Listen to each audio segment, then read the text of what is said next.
तो चलिए हम समझ रहे थे किस पे, नेफ्रॉन के बारे में। किसके? नेफ्रॉन के बारे में। तो नेफ्रॉन जो होता है, नेफ्रॉन की जो शेप होती है वो होती है कटोरे की नुमा। ये कैसी होती है? इसके मुंह पे एक कटोरे नुमा आकृति पाई जाती है। ये पहले मेट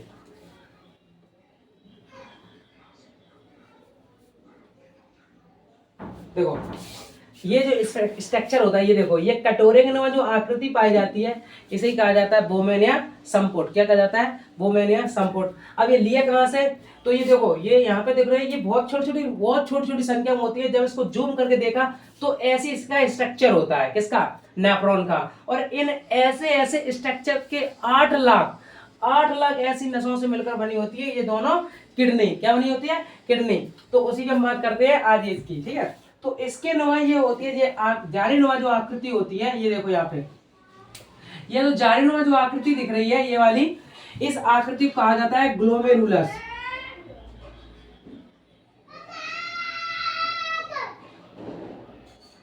ग्लोमेरुलस। ठीक है, अब ये क्या करता है?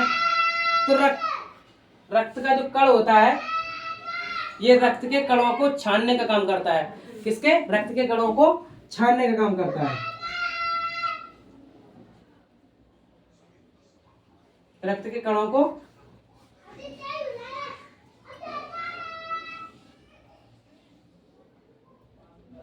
छानता है। और ये क्या करता है? ये रक्त का स्पंदन करता है। रक्त को छानना ये क्या करता है? तो रक्त का स्पंदन करता है। स्पंदन को इंग्लिश में अल्ट्रा फिल्ट्रेशन कहा जाता है।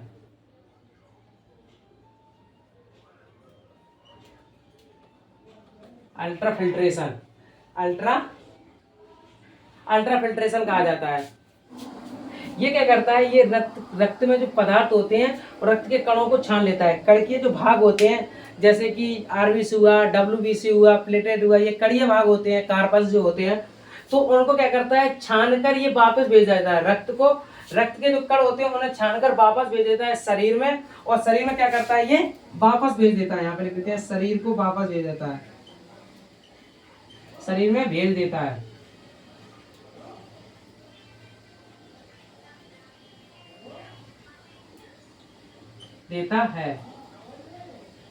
शरीर में भेज देता है। और जो छना हुआ जो भाग होता है उसके इसके अंदर जाता है। किसमें जाता है? अब जैसे यहाँ से देखो, यहाँ से ये कड़िया भाग को इसने छान लिया। ठीक है, अब क्या हुआ? वो छना हुआ जो भाग था उसको अंदर भेजा, इसके अंदर। तो ये बोमेन जो संपुट होता है ये क्या करता है? उस छने हुए पदार्थ, जो छना हुआ जो भाग होता है रक्त का, उसका एक बार पुनः अवशोषण करता है। क्या करता है? पुनः से अवशोषण करता है। और उसमें जो आवश्यक जो पदार्थ होते हैं उनको भी छान लेता है। उनको दोबारा से ये रक्त का पुनः अवशोषण कौन करता है? बोमेन या संपुट। लेकिन सबसे पहले अवशोषण कर देता है ग्लोमेरुलस। तो हम इसको मिटा देते हैं। अब ऊपर बताते हैं बोमेन या संपुट के बारे में। ठीक है,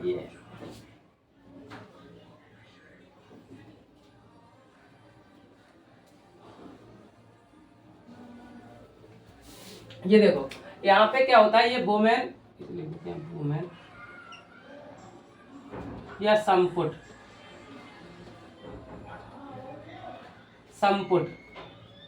ये क्या करता है? ये रक्त का पुनः अवशोषण करता है। क्या करता है?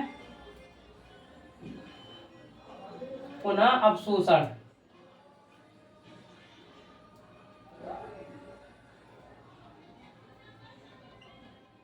पुनः अवशोषण करता है। और क्या करता है? ये आवश्यक पदार्थों का करता है। किसका? आवश्यक पदार्थ।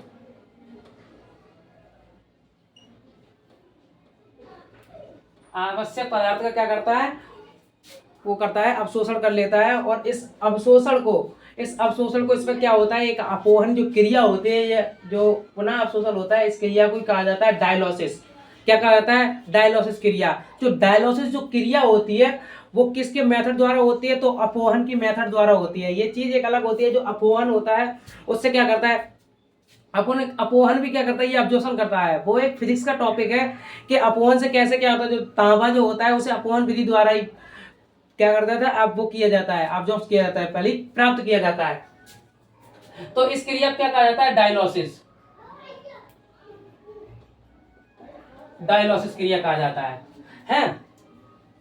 और ये क्या करता है, ये यूरिया को अलग कर देता है।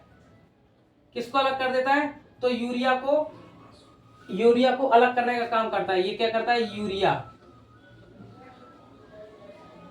को अलग करता है।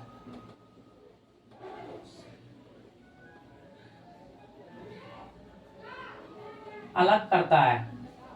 अब इसके आगे अभी देखो ये क्या करता है, इसका काम ये हो गया, ये रक्त को अवशोषण कर लेता है, ये रक्त को अवशोषण कर लेता है और यूरिया को अलग कर लेता है। और साथ ही साथ अब ये इसको दे देता है, इस यूरिया के माध्यम से अब ये दे देता है नेफ्रॉन को।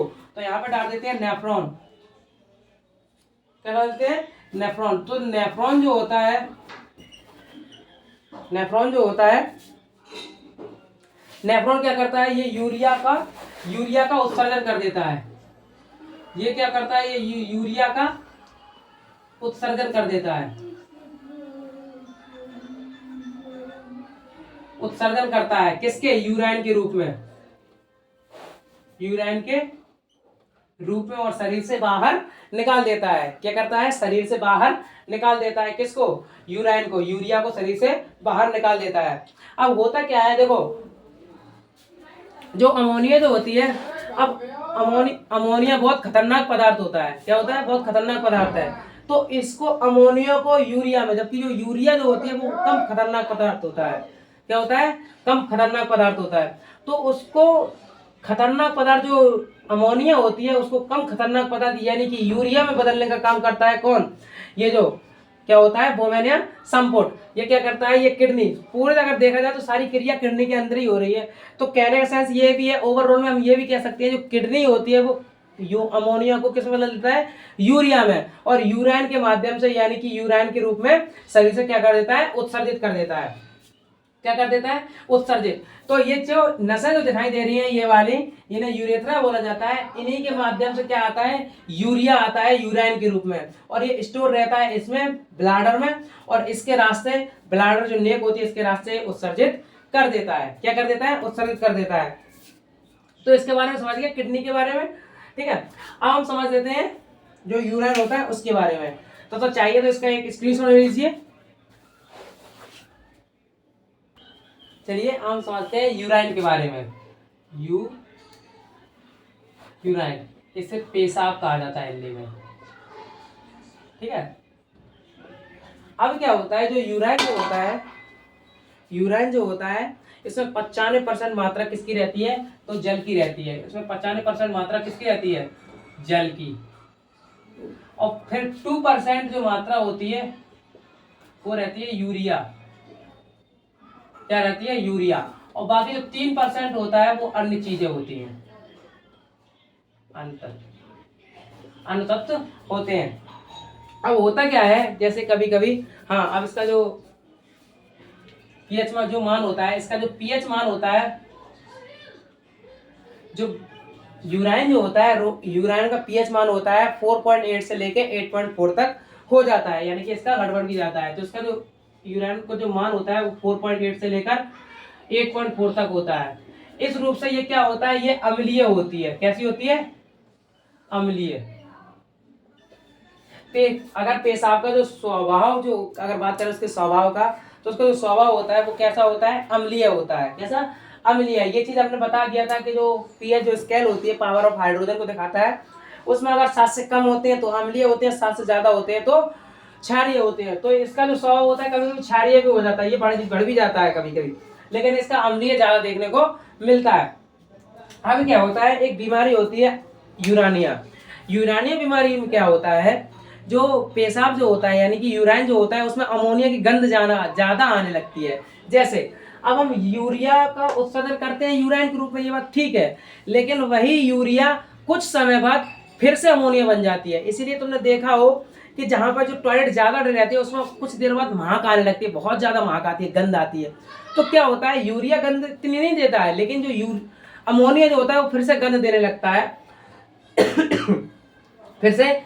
लगता है तो कभी कभी क्या होता है, जो यूरानिया जो बीमारी होती है उसमें अमोनिया की गंध कुछ ज्यादा ही आने लगती है, यानी कि जो टॉयलेट होता है उसमें गंध ज्यादा ही आने लगती है, तो उसको एक बीमारी का सेक्शन हो जाता है जिसे यूरानिया बीमारी कहा जाता है। ठीक है।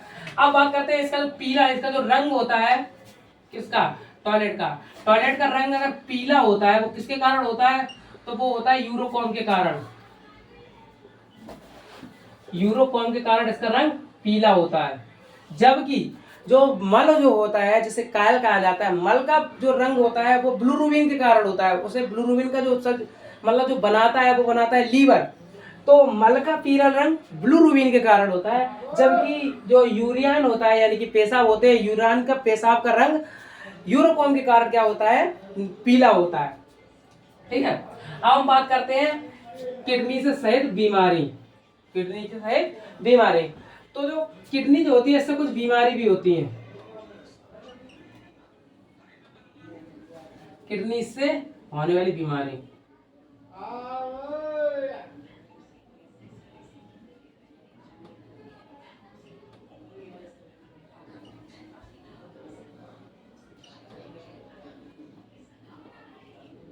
किडनी में होने वाली बीमारी।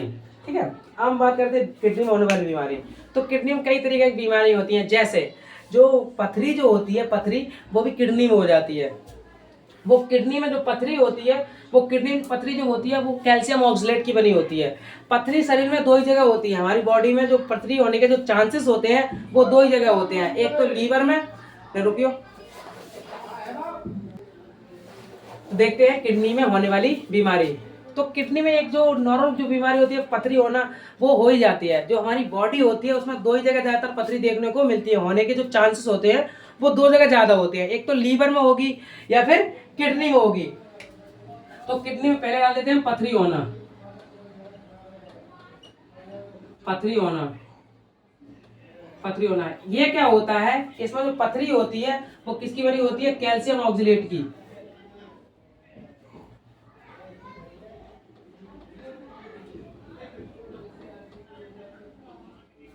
ऑक्सीलेट की बनी होती है।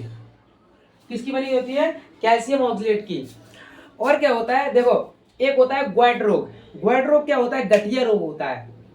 उसमें क्या होता है, कभी कभी जब शरीर में यूरिया की मात्रा ज्यादा बढ़ जाए, शरीर में यूरिया की मात्रा ज्यादा हो जाए तो गठिया रोग हो जाता है। अब ये गठिया रोग क्या होता है, तो देखा हो जो बड़े बड़े जो ओवर एज वाले लोग होते हैं उनकी जो गांठें होती हैं वो दर्द करने लगती हैं। जैसे कहीं उठेंगे कहेंगे अरे दैया कमर में दर्द, या बहुत जो घुटनों में दर्द होता है, या इनमें दर्द होता है। ये जो गांठें होती है ना बहुत ज्यादा दर्द होने लगता है। तो वो देखा जाए तो वो भी एक रोग होता है, वो किडनी से संबंधित होता है, उसे ग्वाइट रोग बोला जाता है।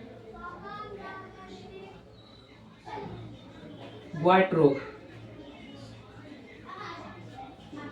ग्वाइट रोग। इसमें क्या होता है, इसमें यूरिया, ये जो यूरिक एसिड होता है, यूरिक एसिड की मात्रा शरीर में बढ़ जाती है। और साथ ही साथ जो हमारे शरीर में जो जॉइंट होते हैं, जैसे ये जॉइंट हुआ, यहाँ पर जॉइंट हुआ, पैरों में जॉइंट हुआ, जॉइंटों में एक एसिड पाया जाता है जिसे साइनोवियल एसिड कहा जाता है। क्या कहा जाता है, साइनोवियल एसिड। तो उस एसिड की मात्रा क्या होती है, घट जाती है और यूरिक एसिड की मात्रा बढ़ जाती है। किसमें, ये ग्वाइट रोग में। इसे गठिया रोग भी कहते हैं, ग्वाइट रोग या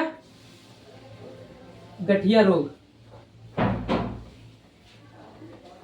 या गठिया रोग। इसमें क्या होता है, यूरिक एसिड की मात्रा बढ़ जाती है। और साथ ही जो साइनोवियल एसिड होता है जो हमारे जॉइंटों में पाया जाता है, साइनोवियल एसिड,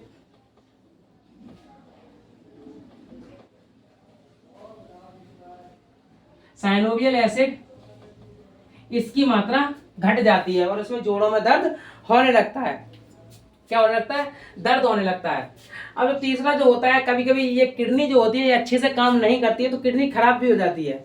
किडनी का खराब हो जाना, अब तीसरा पॉइंट यहाँ पे लिख देते हैं, ये किडनी का खराब हो जाना, किडनी का खराब हो जाना।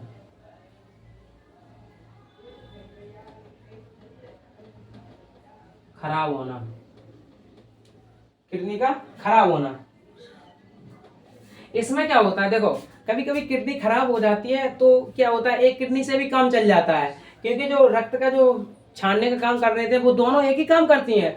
मान लो एक खराब हो गई तो एक करती रहेगी, एक को हटा दो निकाल के, तो ऐसा हो भी जाता है। लेकिन दोनों खराब हो गई तो दिक्कत हो जाएगी।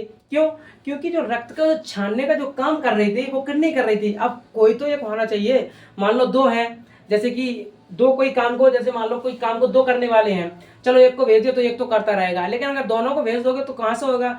तो ऐसे सिस्टम होता है कि किडनी अगर एक खराब हो जाए तो इंसान चल जाएगा, लेकिन बशर्ते ज़्यादा मेहनत का काम नहीं कर पाएगा और ज़्यादा चला फिरी नहीं कर पाएगा, ज़्यादा वजन नहीं उठा पाएगा, पर जी लेगा, उसका काम पूरा हो जाएगा। क्योंकि अल्ट्रा फिल्ट्रेशन जो काम होता है, जो किडनी का जो काम होता है रक्त को छानने का, वो एक काम करती रहेगी, सीधी सी बात है। तो ऐसा भी हो जाएगा।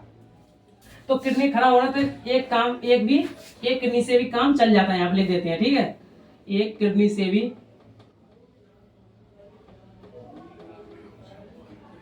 काम चल जाता है,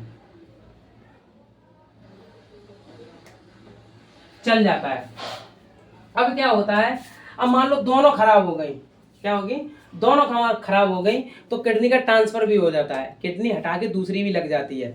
तो किडनी का जो ट्रांसफर होता है, किडनी का ट्रांसफर भी हो जाता है, ट्रांसप्लांट जिसे बोलते हैं। तो किडनी मान लो दोनों खराब हो गई तो क्या होता है, किडनी का ट्रांसफर, किडनी को हटाकर दूसरी किडनी को भी रख दिया जाता है। तो यहाँ पे लिख देते हैं किडनी का ट्रांसप्लांट।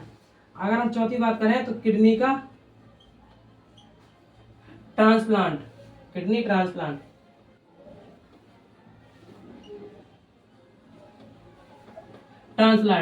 किडनी का जो ट्रांसफर होता है, यानी कि किडनी को बदलने का, तो ये 48 घंटे के अंदर हो जाना चाहिए, 48 घंटे के अंदर हो जाना चाहिए। क्योंकि किडनी की जो टाइम होता है वो 48 घंटे तक वो शरीर से बाहर जिंदा रह सकती है। क्या होता है, इसका जो लाइफ टाइम होता है ट्रांसफर करने का, वो 48 घंटे के अंदर हो जाना चाहिए, ठीक है। तब तक इसका एक स्क्रीनशॉट लीजिए। इससे आगे बताते हैं कि कुछ जीव ऐसे होते हैं जो उत्सर्जित करते हैं, कोई अमोनिया का उत्सर्जन करता है, कोई यूरिक एसिड का करता है, कोई यूरिया का करता है। तो वो अलग अलग कैटेगरी में रखे जाते हैं, जीवों को अलग अलग कैटेगरी में रखे जाते हैं। तब तक चाहे तो इसका एक स्क्रीनशॉट ले लीजिए। चलिए अब हम देखते हैं मुख्य उत्सर्जी पदार्थ।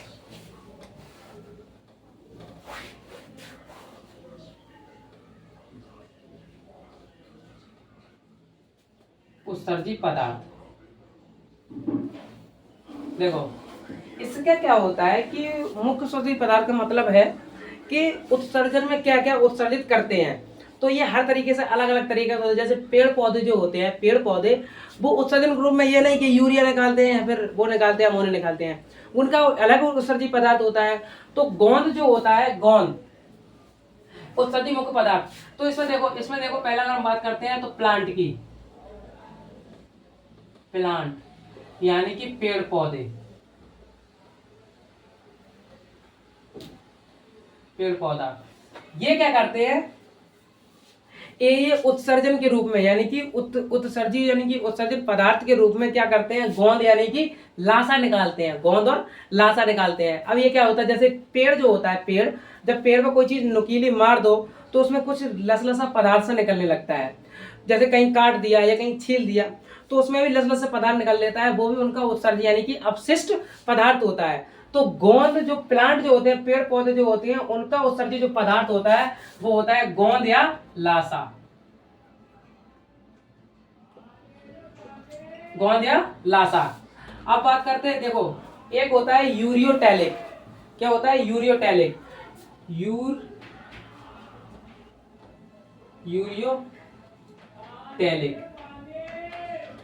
यूरियोटैलिक, ये क्या होते हैं, वैसे जीव जो उत्सर्जन के रूप में, उत्सर्जी पदार्थ के रूप में यूरिया का उत्सर्जन करते हैं, किसका, यूरिया का उत्सर्जन करते हैं, उन्हें यूरियोटैलिक कहा जाता है। तो ये क्या करते हैं, उत्सर्जी पदार्थ के रूप में, उत्सर्जन के रूप में, उत्सर्जी पदार्थ के रूप में किसका करते हैं, यूरिया का क्या करते हैं, उत्सर्जन करते हैं, यूरिया का उत्सर्जन करते हैं, उन्हें यूरियोटैलिक कहा जाता है। इनका जो एग्जांपल होता है, सपोज दैट इसमें आते हैं मानव और पशु, इसमें मानव और पशु आते हैं क्योंकि ये उत्सर्जी पदार्थ के रूप में यूरिया का उत्सर्जन करते हैं, हालांकि यूराइन के रूप में यूरिया का उत्सर्जन करते हैं। एक होता है, अब होता है यूरियोटैलिक हो गया, अभी हो गया यूरेकोटैलिक।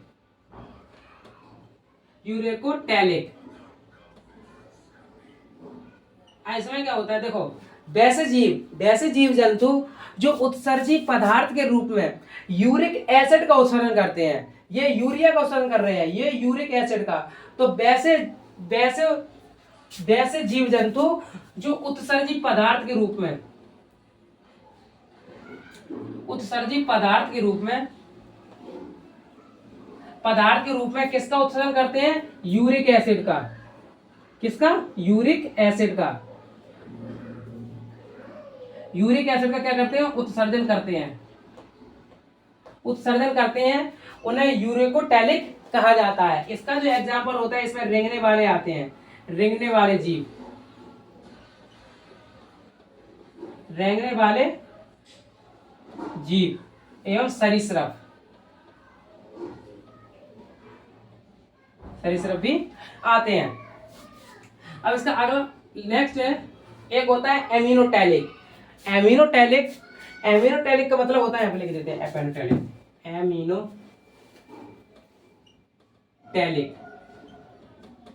एमिनोटैलिक। इसमें क्या होता है, वैसे जीव जंतु जो उत्सर्जी पदार्थ के रूप में, वैसे जीव जंतु जो उत्सर्जी पदार्थ के रूप में अमोनिया का उत्सर्जन कराए। किसका, अमोनिया का। तो यहाँ पे लिख देते हैं उत्सर्जी पदार्थ के रूप में किसका उत्सर्जन करते हैं, अमोनिया का।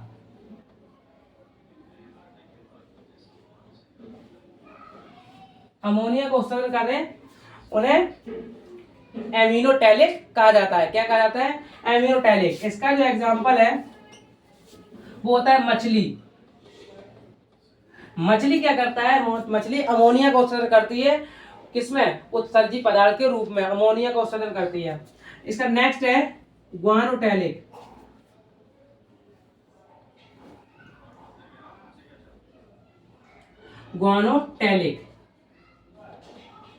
ग्वानोटैलिक इसका क्या होता है, वैसे जीव जंतु जो उत्सर्जी पदार्थ के रूप में ग्वानिन का उत्सर्जन करते हैं, उन्हें ग्वानोटैलिक कहा जाता है। तो इसमें लिख देते हैं उत्सर्जी पदार्थ के रूप में किसका उत्सर्जन करते हैं, ग्वानिन का। तो उन्हें क्या कहा जाता है, ग्वानोटैलिक। क्या कहा जाता है, ग्वानोटैलिक। इसमें मकड़ी आती है, मकड़ी। ठीक है। अब ये नहीं, जैसे कि जो जीव जंतु होते हैं, मान लो उत्सर्जी पदार्थ के रूप में ग्वानिन का उत्सर्जन कर रहे हैं, तो वो ग्वानोटैलिक कहलाएंगे। इसका एग्जांपल मकड़ी है। और भी जीव जंतु हो सकते हैं जो कि ग्वानिन का उत्सर्जन करते हैं उत्सर्जी पदार्थ के रूप में। अब जैसे उत्सर्जी पदार्थ है, मान लो अमोनिया का उत्सर्जन कर रहे हैं, तो ये नहीं कि मछली अकेली करती है। जितने जीव जो उत्सर्जी पदार्थ के रूप में अमोनिया का उत्सर्जन करते हैं, उन्हें क्या कहा जाता है, ग्वानोटैलिक। को किसमें रखा जाता है, एमिनोटैलिक में रखा जाता है। और जो यूरिक जो एसिड होता है, इसमें क्या करता है, यूरिया यानी कि यूरिक एसिड का उत्सर्जन करते हैं, तो उन्हें कहा जाता है यूरिकोटैलिक। और जो यूरिया का उत्सर्जन करते हैं, उन्हें यूरियोटैलिक। ठीक है। तो आई होप आपको ये बात समझ में आई होगी आज की किडनी के बारे में। ठीक है। तो मिलते हैं नेक्स्ट वीडियो में, तब तक के लिए thank you very much. Video को लाइक करें, शेयर करें। Thank you.